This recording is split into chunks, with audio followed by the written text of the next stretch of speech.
আয়নাঘর। বর্তমানে আয়নাঘর বেশ আলোচনায় উঠে এসেছে। মূলত শেখ হাসিনার পতনের পরেই আয়নাঘর এত আলোচনায়। তো এই ভিডিওতে আমরা জানার চেষ্টা করব আয়নাঘর সম্পর্কে। আয়নাঘর কি? আয়নাঘর শুনতে যতটা সাদামাটা ততটাই রহস্যময়। মূলত এই আয়নাঘরে রাখা হতো গুম করে রাখা মানুষদেরকে।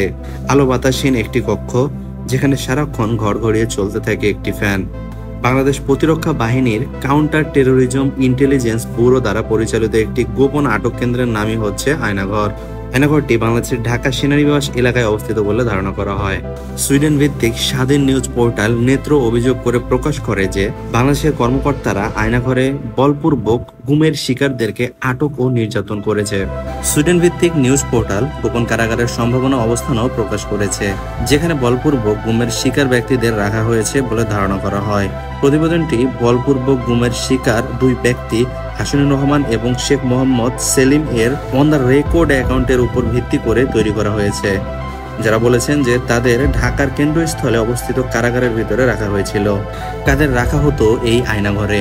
শেখ হাসিনার আমলে বিরোধী দলে বহু নেতাকর্মী নিখোঁজ হয়েছে, এমনকি সেনাবাহিনীর লোকজনও রয়েছে এই তালিকায়। আয়নাঘর আসলে গোয়েন্দাদের একটি গোপন বন্দিশালা। আনন্দবাজারের প্রতিবেদনে বলা হয়েছে, আয়নাঘর হচ্ছে হাসিনার শাসনকালে 2009 সাল থেকে 2021 সালের সেপ্টেম্বর পর্যন্ত সেখানে মোট 605 জনকে গোপনে বন্দী রাখা হয়েছিল।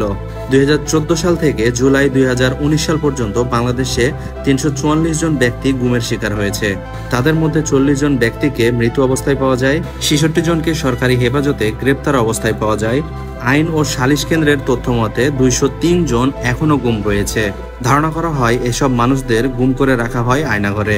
আয়নাঘরে যারা বন্দী থেকেছেন তাদের মধ্যে রয়েছে নর্থ সাউথ বিশ্ববিদ্যালয়ের সাবেক অধ্যাপক ও শিক্ষাবিদ মোবাশ্বের হাসান, সাবেক রাষ্ট্রদূত মারুফ-জামান, ব্যবসায়ী অনিরুদ্ধ কুমার রায়। এসব বিচার বহির্ভূত হত্যাকাণ্ড সহ এইসব ঘটনার জন্য জাতিসংঘ ও বিভিন্ন মানবাধিকার রক্ষাকারী সংস্থা যেমন human rights watch, amnesty international তৎকালীন বাংলাদেশ সরকার তথা শেখ হাসিনাকে নিন্দা প্রস্তাব জানিয়েছিলেন। বাংলাদেশ বেসরকারি একটা সংবাদ মাধ্যম থেকে ধারণা করা হয় যে দেশের বিভিন্ন স্থানে এরকম আরও বেশ কিছু নির্যাতন ও আটক স্থল থাকতে পারে। প্রধানমন্ত্রী পদ থেকে পদত্যাগ করে সদ্য দেশ থেকে পলায়ন করা শেখ হাসিনা বিরোধ মত সহ্য করতে পারছিলেন না, আর সে কারণে রাজনৈতিক বন্দীদের জন্য তৈরি করেছিলেন আয়নাঘর, যা ছিল রাজনৈতিক বন্দীদের কাছে ত্রাস এবং বিভীষিকাময়। 2024 সালের হিউম্যান রাইটস ওয়াচ রিপোর্ট অনুযায়ী শেখ হাসিনা ক্ষমতায় আসার বছর 2009 সাল থেকে তার পতন পর্যন্ত বাংলাদেশে 66টিরও বেশি গুম হওয়ার ঘটনা ঘটেছে। রিপোর্ট অনুযায়ী আয়নাঘর থেকে খুব কম বন্দী মুক্তি পেয়েছে, তবে কিছু বন্দীকে দীর্ঘ বিচার প্রক্রিয়ার মাধ্যমে মুক্তি দেওয়া হয়েছে। অনেকেই আবার ইনকাউন্টারের শিকার হয়েছে। আয়নাঘরে রাখা অনেকেই দিনের পর দিন অত্যাচার সহ্য করতে না পেরে মারা গেছে, তারপর লাশ সরিয়ে দেওয়া হয়েছে। বাংলাদেশে এই জাতীয় ঘটনার তদন্ত প্রায় হয়নি বললেই চলে। যাদের গ্রেপ্তার করা হয় তাদের খাতা কলমে কোনো তথ্য রাখা হয় না, আর যারা হাসিনার আস্থাভাজন ছিলেন তারাই আয়নাঘরের দায়িত্ব পেতেন। আয়নাঘরের বন্দীদের সঙ্গে তাদের পরিবারের সদস্যদের দেখা করা বা যোগাযোগ করা কোনো আইন ছিল না।